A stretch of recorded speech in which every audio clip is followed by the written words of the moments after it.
ABC General Hospital spoilers reveal that Sonny couldn't believe how much his world was changing, sending shivers down his spine. The way things were going really messed with what he thought he knew about Brick. Things started quietly with a weird stop in Brick's voice, and a little tightness in his shoulders whenever Sonny brought up Sidwell or Cullum.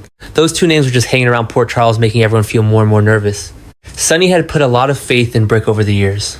He really trusted his skills, his connections, and that weird way he had of digging up info that no one else could get their hands on. It was almost uncanny.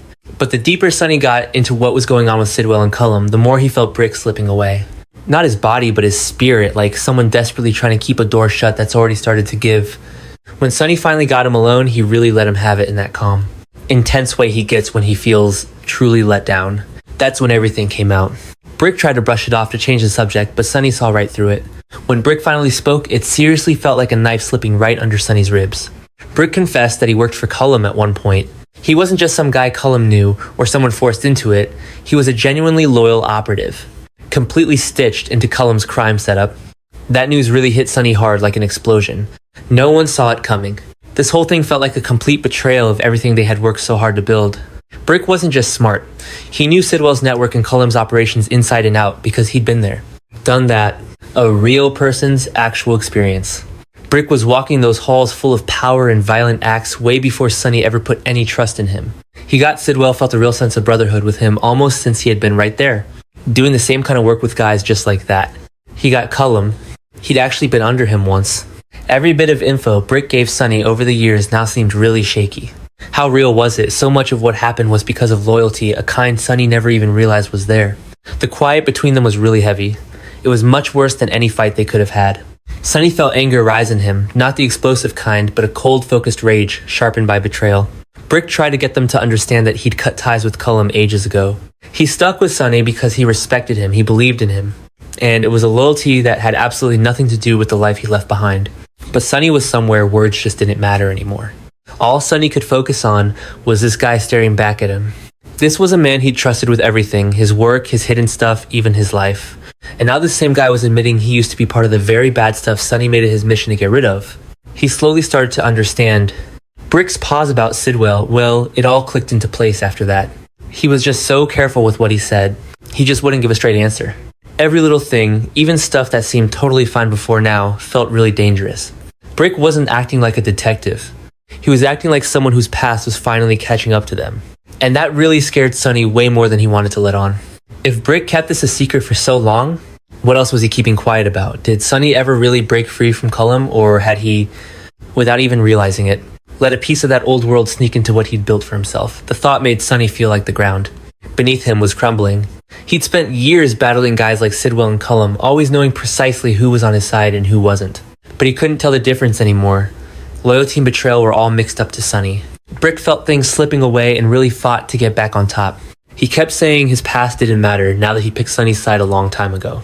But what was said did nothing to put out the suspicion that was now burning inside Sonny. This wasn't just any old secret. This was the kind of truth that literally rewrote history. When Brick finally stopped talking, Sonny realized something that really hit him hard. Things had spiraled way out of control. Much more than he could have ever conceived.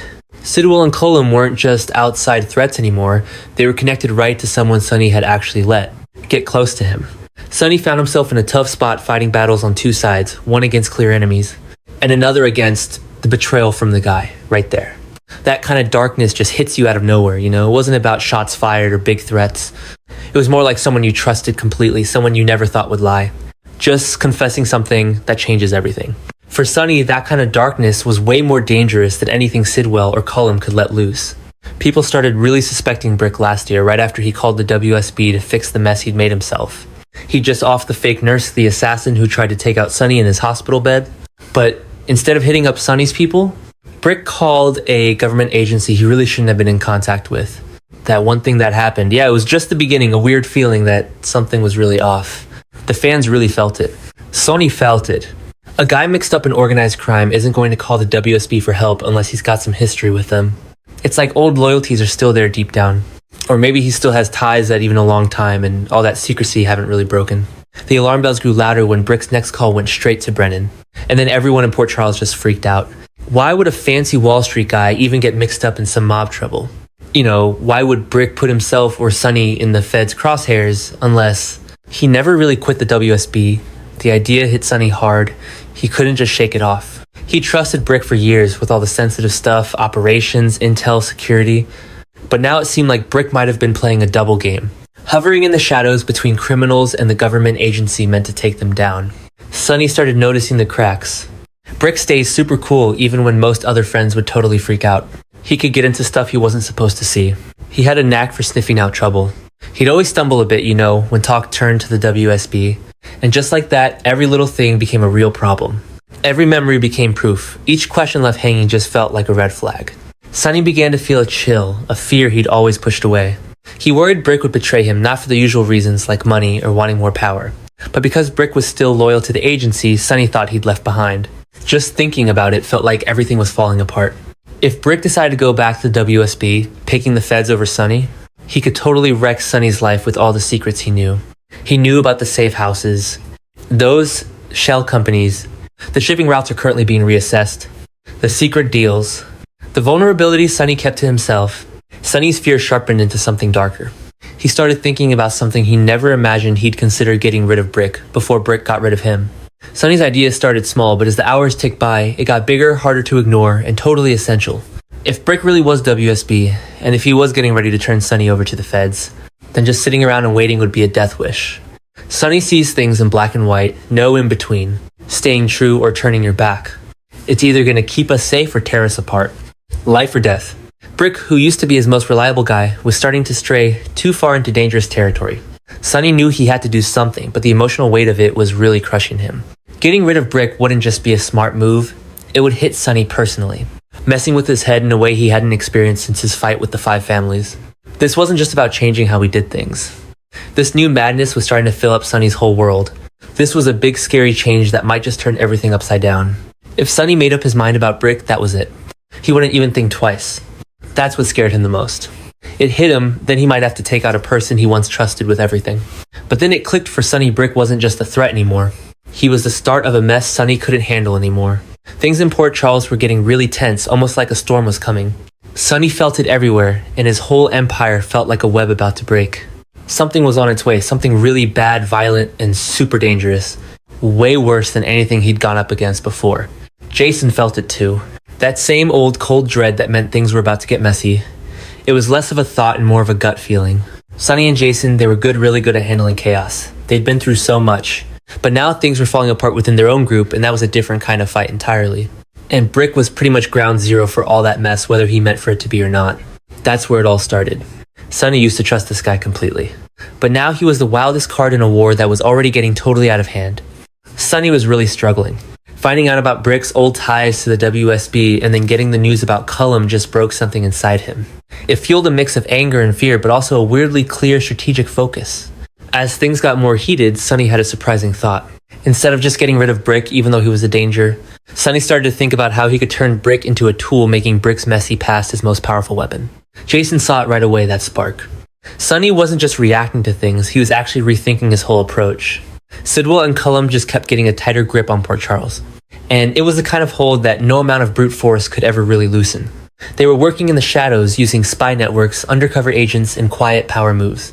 Things that couldn't be forced back with a gun or by scare tactics. Sonny figured out that for the first time in ages, the people he was up against were all about information, not guns. They were about secrets, not soldiers. Brick was a fascinating guy. He had a foot in 2 very different worlds. And because of his past and the sketchy folks he knew, he walked that line perfectly. The thought just hit Sonny. And it was scary how fast it took over. Brick shouldn't be gotten rid of. He should be used for something new. A double agent. This guy's really stuck, isn't he? He's caught between 2 sides, playing both ends against the middle. He's got info, he's moving from one group to another, all while trying to make each side think he's totally on their team. This guy knows the WSB inside and out enough to get around their rules, but he's also terrified of Sonny, which keeps him in line. Sonny and Jason understood that Brick had nowhere safe to go. If he tried going back to the WSB without their say-so, he'd be disposable. He'd just be a problem if he tried to stay loyal to Sonny and didn't give them anything real back. The only path ahead, the sole means of survival, involved pushing Brick into the center, making him dance on the edge until he spilled the information necessary to take down Sidwell and reveal Cullum's concealed activities. That plan was incredibly clever, but it was also really mean. Sonny would turn Brick's past against him, knowing it was his weak spot. He'd send Brick back to the WSB, making it look like he wanted to get back in good with them or even rejoin. His old handlers, who still thought he was useful, would let him in just enough to use him again. But Brick was always giving Sonny and Jason every single detail, all the hush talks, every classified little tip-off. Brick was like a ghost in the machine, this guy moving through enemy territory with a bullseye on him, and a mission he couldn't ever talk about. But it was super dangerous. If Brick messed up just once, if he paused, if he went back to how things used to be, or let his feelings get in the way of what he knew was right, then everything Sonny and Jason were working on could just fall apart. The WSB could blow the lid off Sonny's operations. Cullum was known for being brutal, and he might just respond that way. Sidwell could take apart everything Sonny had worked his whole life to protect just with that information. But even with the danger, Sonny got back something he hadn't felt in a long time: control. Forget comfort, forget safety. What truly mattered was that rush, that intoxicating feeling of reclaiming power in a war that sought to strip it away. Jason just watched as it all changed. He knew Sonny better than anyone. He could tell when Sonny was really struggling and when he was doing better. This new chapter wasn't about hope. It was about getting sharper and more strategic, almost primal in a way. Jason understood that Brick's very existence hinged on how he performed. If Brick messed up a mission, betrayed them, or just slipped up at the wrong time, Sonny would get rid of him. No questions asked. Brick wasn't a friend anymore, or even an ally. He was just a tool to get what was needed. He was set up. He was like a trap, alive and moving, put right in the middle of a bigger war. The second Brick took on this position, his life wouldn't be his own anymore. It'd be all about the war Sonny and Jason were gearing up for. Once the plan was set, a darker, wilder feeling came over Sonny. He wasn't going to react anymore. So he was setting the stage, kind of making his own game board. Sidwell and Cullum wouldn't even know what hit them until Brick was already in their building. Brick, stuck between staying alive and getting wiped out, was going to be Sonny's best move. What Sonny and Jason didn't quite grasp, even deep down, was just how much this craziness could really take hold. When you make someone a double agent, tying them to two bosses and threatening them from both directions, they're stuck. There's no way out. Brick changed, and that's when a different kind of war started. It was all about mind games, fear, spying, and such bad betrayal that even if you won, everyone would still feel the lasting pain. Sonny and Jason were pretty much set to go. Things were changing on the battlefield. And Brick, even if he didn't want to be, was now the spark for the riskiest part of their empire story.